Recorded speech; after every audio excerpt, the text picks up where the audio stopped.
chrétien fidèle. Alléluia, Jésus revient. Chrétien fidèle. Alléluia, Jésus revient. Toi le consacré. Alléluia, Jésus revient. Reste consacré. Alléluia, Jésus revient. Il vient nous chercher. Nous serons avec lui dans les airs. Dans les airs. Nous serons avec lui dans les cieux. Avec les anges. Nous allons adorer Jésus notre Seigneur. Adorer. C'est la raison de ma vie.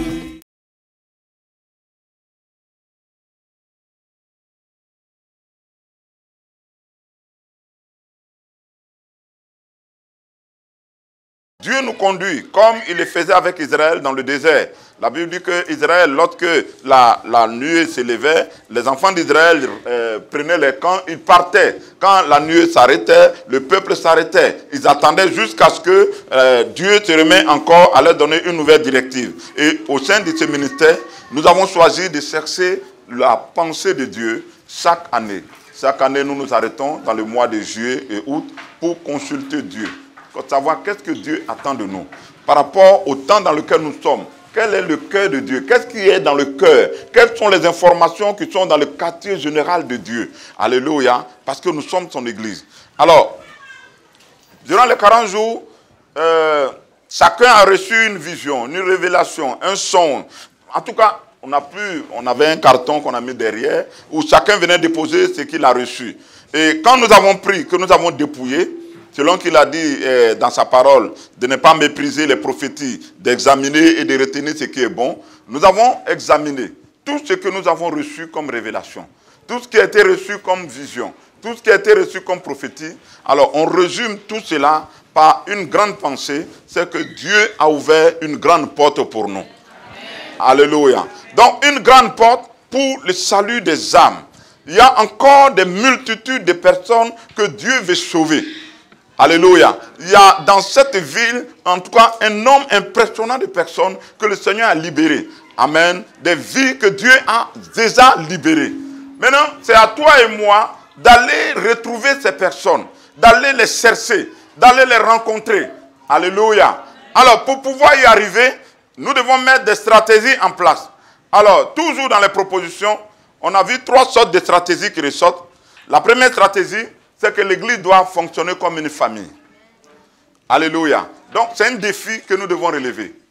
Une famille. Il faut que ceux qui viennent de l'extérieur, quand ils rentrent ici, ils sentent qu'ils sont en famille. On n'a pas encore gagné cette bataille. On doit travailler pour y arriver. N'oublions pas qu'on a au moins 26 nationalités dans cette assemblée. Alors, chaque nationalité à ses réalités, à ses cultures, à son background. Donc nous devons tenir compte de tout ça et bâtir une famille en Christ. En sorte que quand quelqu'un rentre dans cette église, qu'il ne voit pas dans cette église une église d'Ivoiriens, une église de Congolais, une église italienne, une église belge, mais qu'il voit une église où règnent les enfants de Dieu. Amen. Où Dieu lui-même règne. Amen. Donc première bataille. Alors deuxième défi que toi et moi nous devons relever pour l'année qui vient, nous devons travailler comme un corps. Dis avec moi un corps. Alors, un corps, c'est chaque membre, chacun d'entre nous étant le membre ou un membre de ce corps, nous devons apprendre à travailler pour l'intérêt commun. Parce que ce défi-là fatigue les églises. Où chaque chrétien travaille pour sa propre gloire ou pour son propre ministère. Sous forme une forme d'égoïsme qui ne dit pas son nom. Donc je pense plus à mon appel. J'accorde plus d'intérêt à mon appel que le bien-être de tout le monde ou le fonctionnement de l'église. Que Dieu nous garde de cela. Amen. Alors, troisième défi, c'est fonctionner comme une armée en guerre. Pas une armée en temps de repos, mais une armée en guerre. Il y a beaucoup de guerres actuellement. Il suffit de vous tourner, regardez autour de vous. Combien de personnes autour de vous sont frappées par le cancer? Combien de personnes dans les familles autour de nous sont en souffrance? Est-ce que vous savez que Jésus a payé le prix pour ça? Non, vous ne m'avez pas compris. Est-ce que vous savez que dans ces maîtresses, vous avez été guéri? Il y a la guérison du cancer dedans. Vous le savez? Qu'un prix a été payé pour mettre fin à cette souffrance. Il n'a pas enduré la douleur pour rien. Il a enduré la douleur parce qu'il savait qu'un jour, des gens vont souffrir. Mais pour que cette douleur, cette souffrance trouve une solution, il faut que l'Église se lève. C'est par nous que les principautés et les dominations connaîtront la sagesse infiniment variée de Dieu, nous dit la parole de Dieu. L'Église a une grande mission. Le drame aujourd'hui, c'est qu'on a réduit le christianisme à une affaire homocentrique, homme, où tout tourne autour du besoin de l'homme. Où tout va tourner autour de comment je vais avoir du travail, comment me marier, comment ceci, comment. C'est ça. Mais ce n'est pas ça l'évangile. Ce n'est pas ça du tout l'évangile. L'évangile, c'est travailler ensemble pour changer notre nation. Quelqu'un me suit? Donc, l'église, ce n'est pas seulement, on est là, non, j'ai une grosse voiture, j'ai une grosse maison où on enrichit le pasteur et le peuple est pauvre. Je ne suis pas avec cet évangile. Pasteur, tu peux avoir 10 000 maisons, tu vas quitter ça un jour. Mais combien de vies as-tu transformées? Combien de personnes as-tu transformées? C'est ça mon rêve. Donc, les 3 actes sont les points sur lesquels toi et moi, Dieu nous appelle à travailler. Alors ce matin, je vais juste aborder le premier acte. Être une famille de Dieu. Mais une famille où Dieu bâtit la vie des fils. Amen. Des fils. Et je crois de tout mon cœur que s'il y a un désir intense de Dieu actuellement, si tu as l'occasion d'aller consulter le cœur de Dieu par le Saint-Esprit, parce que la Bible dit que l'Esprit sonde tout, même les profondeurs de Dieu, je suis convaincu que tu ressortiras avec la même révélation. Aujourd'hui, là où je te parle, le cœur de mon Père, le cœur de ton Père, le désir profond de Dieu, c'est d'avoir des fils dans l'Église. Et si vous partez consulter le taux de conversion en Belgique, les Belges autochtones, je ne parle pas des Belges naturalisés, des Belges autochtones, c'est le taux le plus faible de l'Europe de l'Ouest. C'est-à-dire qu'il y a même plus de réveil en Espagne qu'en Belgique. Le pasteur Cubuto avait écrit un livre sur l'évangélisation. Il dit, au stade actuel de l'évangélisation en Belgique, il faut au minimum 100 ans pour que tous les Belges entendent parler de Jésus. Combien d'âmes as-tu évangélisé? Regarde un peu ton score. L'église est remplie d'enfants. Et la plupart de nos églises, le problème c'est quoi? Au lieu qu'on voit le problème des autres, on voit la solution qu'on doit apporter, on n'est plus préoccupé par nos propres besoins. On m'a fait ceci, on m'a fait cela. Ça, c'est le caractère d'enfant. Frustration, blessure, frustration, blessure. Les enfants sont beaucoup instables. Quelqu'un comprend ce que je dis ce matin? Désir de Dieu, c'est de voir ces enfants devenir des fils.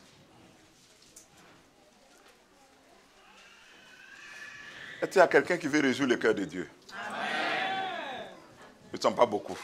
Amen.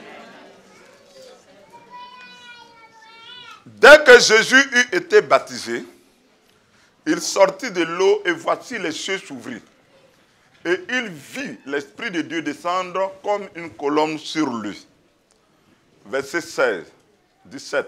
Et voici, une voix fit entendre des cieux ces paroles. Celui-ci est mon fils bien-aimé, en qui j'ai mis toute mon affection.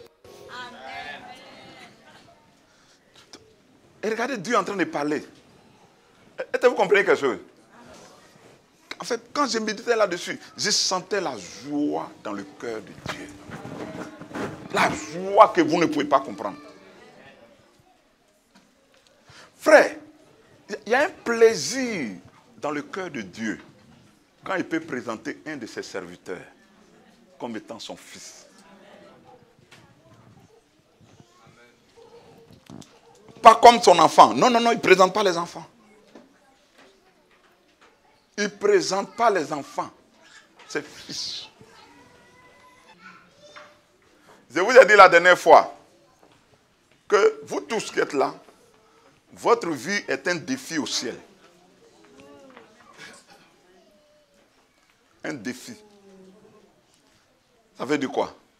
Pour chacun d'entre vous, Dieu parle en disant, tu as vu ma fille, elle est fidèle, elle m'aime, elle aime les choses me concernant. Et puis Satan répond, tu es sûr, donne-lui un mari, tu vas voir si elle continuera de t'adorer. Donne-lui un travail et tu verras si elle continuera de t'adorer. Ou bien, arrache son travail, tu vas voir s'il va continuer à t'adorer. Arrache son mari, tu vas voir s'il continue à t'adorer. Mets trouble dans son foyer. Permets-moi d'aller mettre du trouble dans son foyer. Tu vas voir si elle va continuer à se consacrer pour toi. Voilà le défi qui a lieu. Maintenant, comment toi tu réponds au défi? C'est un défi. Alléluia. Le gros problème avec les chrétiens, c'est que quand ces choses arrivent, vous savez, il y a des signes, quand vous les voyez, ne cherchez pas loin. Il y a des symptômes. Quand ces symptômes-là sont là, c'est comme la maladie.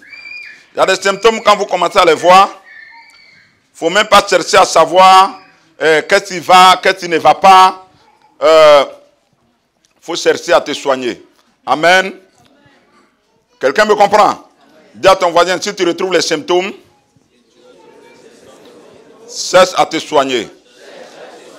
Alors, le premier symptôme que tu vas remarquer, c'est que ta vie de prière a pris un coup. Depuis quelque temps, tu ne pries plus. C'est-à-dire que le défi qui a été lancé au ciel contre toi, le défi t'a eu.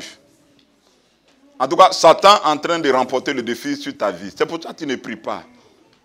C'est pour ça que tu ne pries plus. À la maison, tu ne pries pas. Quand tu quittes au travail, tu rentres, tu dors. Et les démons se réjouissent. Et le cœur de Dieu est triste. Tu étais là, tu étais sans travail.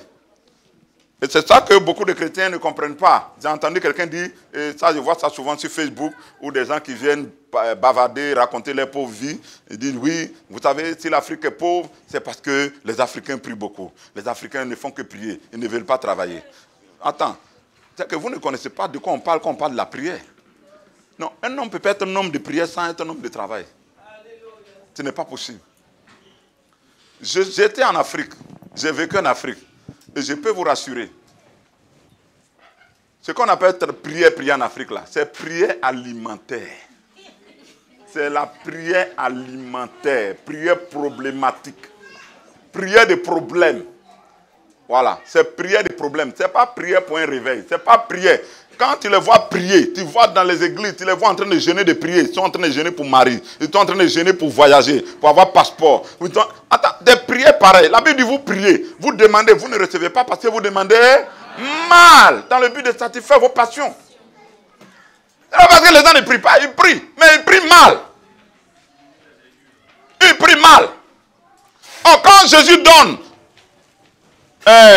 la prière, le modèle de prière, il dit quand vous priez, vous dites notre Père qui est aux cieux, que ton nom soit sanctifié, que ton règne vienne. Avant qu'on parle du pain quotidien, le pain quotidien lui là en bas.